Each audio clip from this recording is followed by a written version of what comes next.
So MapReduce is one of the framework that people were using to process their huge amount of data, and the same data which got processed, people used to store in the HDFS environment. HDFS is nothing but a Hadoop distributed file system which will be on the Linux environment. As soon as the files are available in HDFS, we can use MapReduce to process them. This process used to continue, and most of the companies were using MapReduce plus Hadoop, like MapReduce plus HDFS, and together they used to call that their environment is a Hadoop environment. And sometimes this MapReduce jobs also will fail because of like the data may have some kind of bottlenecks where you are going to produce your results. The data volume will be very high. So when companies were not able to manage the traditional databases using huge amount of data, MapReduce came into picture, which is the implemented HDFS as a distributed file system and MapReduce for the processing.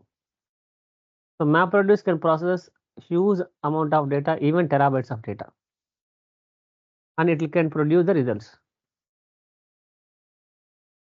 So when MapReduce having some challenges, what challenges MapReduce is having? MapReduce cannot process the data in the memory. It has to go to the disk and pull the data and then process it, and then again it need to push back to the disk. So this process need to be continuous process, where MapReduce was taking so much amount of time, hours and hours. So people started thinking like, why can't we have another framework which can manage or overcome these challenges? That is where we got Spark came into picture. So Spark is a in-memory computing engine, which we can call that as a open source unified analytical engine for large scale data processing. So my data volume is very high, in terabytes to petabytes. To process that, I need to use either MapReduce or Spark. So MapReduce became very obsolete now. People slowly and migrated from MapReduce to Apache Spark now. And majority 99% companies are using Spark, not MapReduce, because of MapReduce was having some challenges. So since Spark is a big data processing framework, which can be which is open source and which can be used for large scale data processing. And coming to Spark features wise, there are many different features where Spark is unique compared to other processing frameworks. The first and foremost thing is very fast and efficient, and which means that it supports all the kinds of data, structured data, semi-structured data, like unstructured data. Any kind of data can be processed using Spark. And in-memory engine, so it is going to process whatever you are going to apply.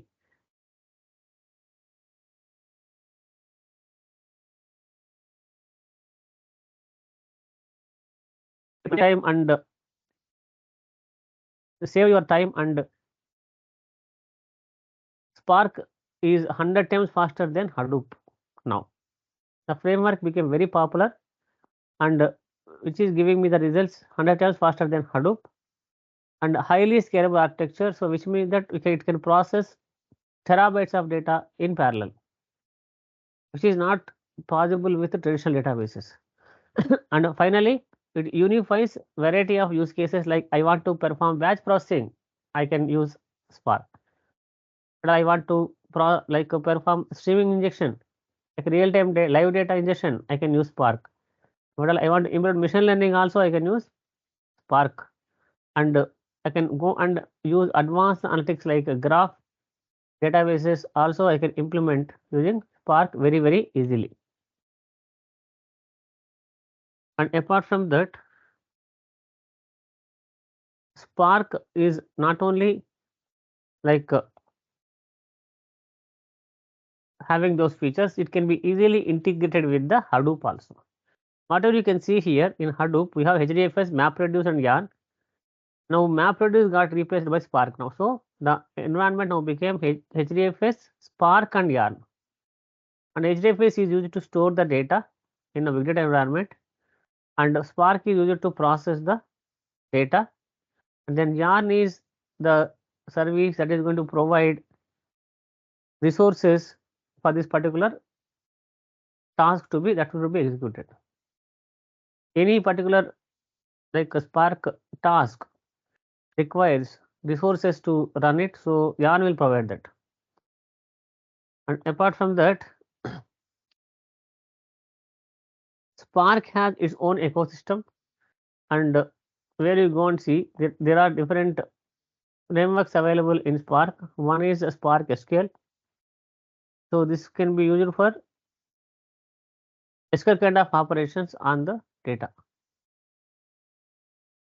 And then Spark streaming is basically used for live streaming data capturing.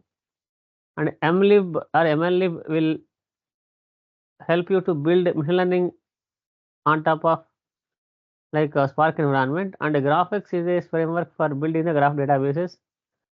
So this graph database will be utilized in social media applications. And this all frameworks will be managed by Spark Core, and Spark Core will have like resources like Python, Java, Scala, and R programming for their development. So as a Spark developer, I should know at least one language. Maybe as part of this particular training, we are going to learn about Python. So we will go and use the PySpark for this particular Spark processing. And apart from that, right, the fundamental storage for Spark is a RDD. So what is an RDD? A RDD is a basic building blocks for Spark to store the data. It contains a group of rows and columns, and every RDD is basically designed, which is also called as resilient distributed data set, and this is basically used to distribute your data across the cluster. Whenever I want to go and distribute my data,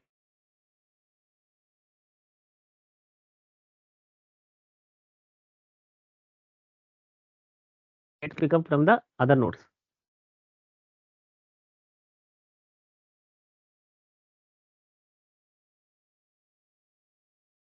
So it's like we need a decent RAM. So we need a decent RAM. We need a decent RAM to run Spark, because Spark directly will go and run in the memory, and it basically uses two different methods called transformation and then action. So what is a transformation? Any idea? In ATL?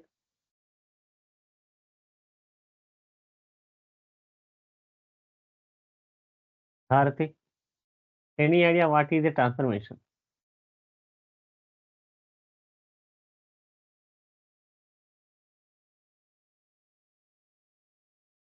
Any idea? Lakshmi? It's Any idea? exchanging the data. Okay, so transformation is basically applied to convert your data, right? Whenever any data pipeline, if you go and see, you will extract, transform, and load. So extract means just you are pulling the data from a source. And then transform is nothing but we are converting that data which you collected into some decent format, which can be further used for other purpose. So that is called transformation. A transformation is basically available in most of the data warehousing environments, where you will go and transform your data into some other format, and then you finally share it.